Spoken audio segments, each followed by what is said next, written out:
देश का विकास तो दिख रहा है, वो कागजों पे है या प्रधानमंत्री जी के भाषणों में। आप ये देखिए एसआईआर में कितने बीएलओ की जान चली गई है। केंद्र सरकार की जिम्मेदारी होती है कि आप अगर बिजनेस ये ला रहे हैं तो इतने दिनों की कार्रवाई दीजिए जहां पे उस पर व्यापक चर्चा हो सके। तो जिन्होंने खुद की पार्टी के साथ गद्दारी की, आज उनके साथ उन्हीं के लोग गद्दारी कर रहे हैं और फिर वो आकर कहां कंप्लेन करते हैं अमित शाह जी को, क्योंकि वो भी जानते हैं कि स्क्रिप्ट राइटर तो अमित शाह जी ही थे।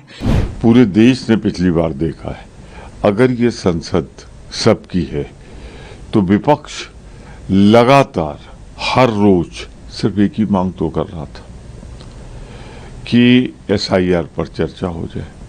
मुख्य मुद्दा एसआईआर का ही है, क्योंकि इस सरकार के बड़े बड़े पदों पर बैठे हुए लोग बिहार में जब से चल रहा था तब से लगातार घुसपैठियों की बात कर रहे हैं। इनका मनसा है कुछ वैलिड वोटों को काट दो और उनको कहो कि ये घुसपैठिए हैं। देश का विकास तो दिख रहा है, वो कागजों पे है या प्रधानमंत्री जी के भाषणों में या मुख्यमंत्री के भाषणों में, बाकी जमीन पे तो नहीं है। जमीन पे होता तो 10-10 हजार रुपए थोड़े देने पड़ते आपको वोट को खरीदने के लिए। ये तो सर्व जाहिर हो गया है। आप ये देखिए एसआईआर में कितने बीएलओ की जान चली गई है। क्यों आपको 7 दिन बढ़ाने पड़े? इलेक्शन कमिश्नर को क्यों बढ़ाने पड़े? क्योंकि आप भी जानते हैं जिन लोगों पे पिछले 10-12 साल में जातिगत गणना नहीं हुई है, वो इतने कॉलम्स पूरे करा के जो है 1 महीने में 100 करोड़ मतदाताओं का सत्यापन कर देंगे। ये जो तमाम सब चीजें हो रही है ये जनता के सामने है और लोग देख रहे हैं किस तरह से वोट की चोरी हो रही है। कहीं 42 लाख वोट काट दें, कहीं 37 लाख बंगाल वोट काट दें, और जिन स्टेटों में चुनाव नहीं है उनमें एसआईआर की रफ्तार धीमी क्यों? ये जो तमाम बीएलओ है, ये इन बीएलओ को शहीद माना जाएगा। और मैं आपकी जानकारी के लिए बता रहा हूँ, उत्तर प्रदेश जितने बीएलओ की जान गई उनमें 99% शेड्यूल कास्ट और बैकवर्ड के बीएलओ हैं। यानी कि शेड्यूल कास्ट बैकवर्ड के कर्मचारियों की एसआईआर के जरिए हत्या की जा रही है। इलेक्शन कमिश्नर को जवाब देना चाहिए कि इन कर्मचारियों की जान लेने का ठेका क्या उन्होंने ले रखा है, इन कर्मचारियों के परिवारों का क्या होगा, इसका जवाब जो इलेक्शन कमिश्नर को देना चाहिए। और वोट की चोरी हम लोग नहीं होने देंगे। मैंने कल भी कहा था, मैं दोहरा रहा हूं कि ये वोट बाबा साहब अम्बेडकर के 4 बच्चों की कुर्बानी से हमें मिली है।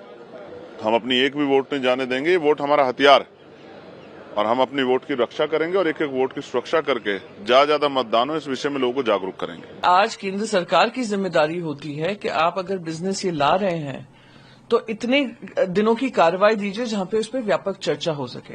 साथ ही साथ 2-3 दिन ऐसे दीजिए जहां विपक्ष की बातें रखी जा सके। पर आपने सबसे शॉर्टेस्ट सेशन इसी मंशा से रखा है जैसे ना चर्चा हो, ना किसी तरीके के तथ्य और सत्य जनता के बीच में आए, ना देश के जुड़े हुए मुद्दे, ज्वलंत मुद्दे डिस्कस किए जाएं, और भारतीय जनता पार्टी की जो सरकार है उस पर किसी तरीके का प्रश्न चिन्ह उठे। इसीलिए उस आनंद फानंद में ये सेशन किया जा रहा है। दिखाए जा रहे हैं बहुत सारे बिल्स हैं, पर बिल्स के लिए चर्चा करने के लिए समय कहां दे रहे हैं।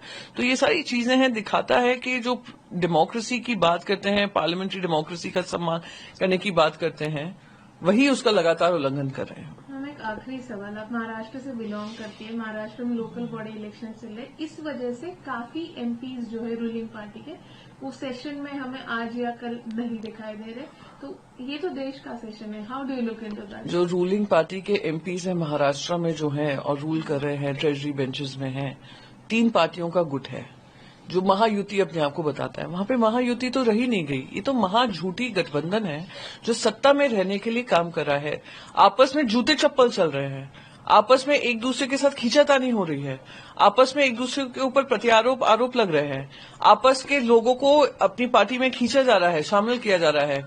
उनके एक नेता तो आकर रोज एक डेप्यूटी चीफ मिनिस्टर रोज अमित शाह जी के पास होते हैं कि देखिए मेरे पार्टी के साथ क्या हो रहा है। तो जिन्होंने खुद की पार्टी के साथ गद्दारी की, आज उनके साथ उन्हीं के लोग गद्दारी कर रहे हैं और फिर वो आकर कहां कंप्लेन करते हैं अमित शाह जी को, क्योंकि वो भी जानते हैं कि स्क्रिप्ट राइटर तो अमित शाह जी ही थे। तो ये तो वहां का माहौल है। तो जो लोग अपनी राज्य के सगे नहीं, जो लोग अपनी जिम्मेदारी के सगे नहीं, वो पार्लियामेंट के क्या सगे होंगे? तो वो जनता देखेगी और जनता समझेगी कि वोट तो इन लोगों को दे दिया, पर काम करने के लिए नहीं, सिर्फ सत्ता में रहने के लिए इन लोगों ने काम किया है। हमें वो भाषण न दे। पूरे देश ने पिछली बार देखा है, अगर ये संसद सबकी है तो विपक्ष लगातार हर रोज सिर्फ एक ही मांग तो कर रहा था कि SIR पर चर्चा हो जाए, किसी रूप में हो जाए, किसी स्वरूप में हो जाए। देश में अगर आज़ादी है, लोकतंत्र है और संविधान है, तो देश संविधान के अनुसार चलना चाहिए ना। संविधान में जिस तरीके से, एक उदाहरण काफी है, इतने BLO जो उस काम में लगाए गए हैं, अगर वो आत्महत्या कर रहे हो तो बात तो फिर असहनशीलता की है। और कोई भी संवेदनशील सरकार होगी, संविधान को मानने वाली सरकार होगी, तो चर्चा के लिए ही तो संसद है। चर्चा करें, क्या वो स्वीकार करें क्या न करें, बहुमत उनका है, फैसला वो होगा। पर देश जाने भी ना सारी सच्चाई, हम चर्चा भी ना करें, तो फिर संसद में हम बैठने जाते हैं या बैठकर चर्चा करने जाते हैं, और अगर हम अपने संवैधानिक दायित्वों का निर्वाह नहीं करते तो फिर संसद की उपयोगिता क्या। आखिरी प्रश्न मेरा रहेगा, सोनिया गांधी और राहुल गांधी का नाम क्रिमिनल कॉन्स्पिरेसी के तहत अब नेशनल हेराल्ड केस पे लिया जा रहा है, आप कैसे देखते हैं सर? इतिहास अपने को दोहरा रहा है। देश गुलाम था, ईस्ट इंडिया कंपनी थी। उस समय जनता की आवाज के लिए इलेक्ट्रॉनिक मीडिया नहीं था, प्रिंट मीडिया था। नेशनल हेराल्ड आजादी के योद्धाओं की, जो भारतीय राष्ट्रीय कांग्रेस के नेतृत्व में आजादी का संघर्ष था, उसका मुखपत्र था। सबसे मुख्य मुद्दा SIR का ही है, क्योंकि इस सरकार के बड़े बड़े पदों पर बैठे हुए लोग बिहार में जब से चल रहा था तब से लगातार घुसपैठियों की बात कर रहे हैं। इनका मनसा है कुछ वैलिड वोटों को काट दो और उनको कहो कि ये घुसपैठिए हैं, वो हम होने नहीं देंगे। सर, लेकिन तारीख बढ़ने से हम लोग सहमत हैं। तारीख बढ़ने की मांग की थी हमने, अखिलेश जी ने सबसे पहले की थी और मैंने लिख के दे के आया था, वो तो ठीक है। लेकिन ग्राउंड पे आप लोग भी तो अपना वोट बढ़वाने जाओ तो मालूम पड़ेगा क्या हो रहा है। ग्राउंड रियलिटी से आप लोगों को भी परिचित रहना चाहिए, पत्रकारों को सबसे ज़्यादा, कि किस तरह से हमारे इटावे में सारे लोगों को C कैटेगरी में डाल दिया। हम लोग जाने कब से वोट डालते आ रहे हैं। हम इटावा से 7 लोकसभा के सदस्य हैं, इटावा जिले से अकेले, 1 राज्यसभा का मैं हूँ, 3 MLA हमारे, सब कैटेगरी C में।